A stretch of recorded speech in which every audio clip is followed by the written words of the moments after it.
Okay, just a short one today.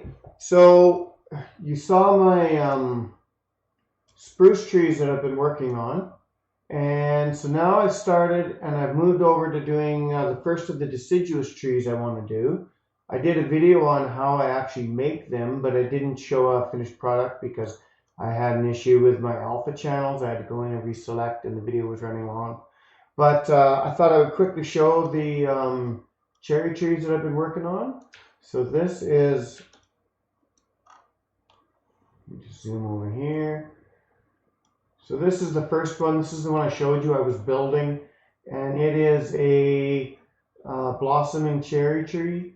And I can zoom in here a bit and you can see the bark from this angle, the twist in the tree, and the branches. Now, with deciduous trees, I really have to keep the polygon count down because with the way the deciduous tree leaves go, there is significantly more polygons than there are with coniferous trees.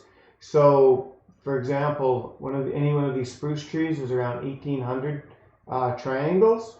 Sorry, I say polygons, I mean triangles. Polygons are older, everything's triangles now. But there is 25 to 2,800 triangles in any one of these deciduous trees. So it's really tricky to make the leaves flush out and look good from all angles on a deciduous tree while trying to keep those polygons low.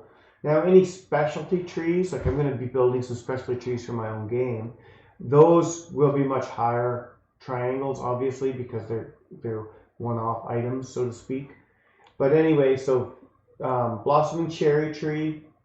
Then here I've got a pink and white patterned cherry tree, so that they've got the different blossoms. And again, you can see the branch pattern is different. It's not the same branch pattern. Then over here, another one, a little different branch and trunk pattern here. This one is just pink. It looks a little bit white in there as well, but it's not. This one does have white in it. This one isn't. It's just that let me just zoom out a bit here, come in from a different angle. There, now you can kind of see it a little better. Just how the light's hitting it. The light is looking a little more like there's actually white in there, but that's all pink. And then this one is all white, this last one. Zoomed in a little close there, but you can actually see how the branches are actually, or the branchlets with the, where's a good way to show you this? They're a little lighter color too. I didn't quite get the color match how I wanted, but they're actually just PNG images, and then they're crossed over to create more volume. But there's the start on the deciduous trees right there. Some blossoming cherries. And I've been having troubles of trying to work on getting particle effects to go with these. So there will be like a white and pink falling petal, a red falling petal, pink falling petal, and then a white falling petal.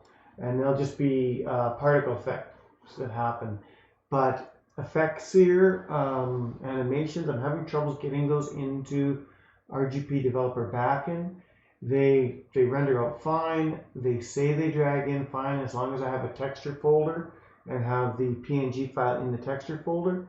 But then the textures actually do not show up. Now, if I use a couple of example files from Effect Seeker and just drag those in without doing anything, resaving them, exporting them, they seem to work. And the ones that RGP developer Bakin people have produced and are in engine, which would be here under particle effects, they all work just fine. However, any that I make, and I've seen this report on multiple forums by other people, they try to bring them in and they have the exact same thing. Any graphic just gets replaced. It gets distorted and shaped exactly like Effectseer tells it to, and it gets rendered out and put everywhere. You're just missing the actual PNG graphic. It just isn't there.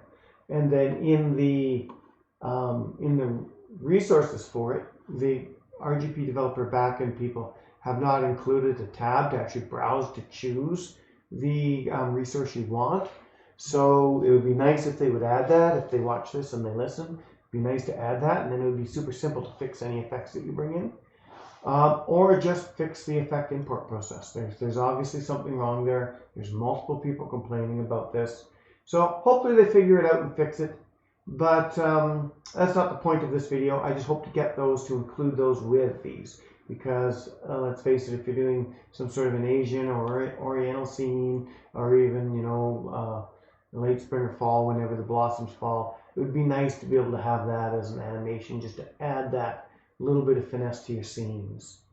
So anyway, that's all I wanted to cover today. I'm just going to jump in scene really quick though before I sign off, and just run past those with my little golden doodle here. And you can see they look pretty good. Decent looking trees. Let's zoom in and run under them, around them. And I just set these up with capsule collisions on the trunks because they're mostly straight. I didn't want to waste the resources and processing power on the on doing a mesh. So for pretty much everything I've done here, except for this bridge is a square, I've done basically just a capsule collision on them and change the angle and stuff to match up with the said object in the scene that I'm representing. But anyway, just wanted to show you that, and that's where I'm going to leave off with this one today. Have a good day, and we'll see you in the next one.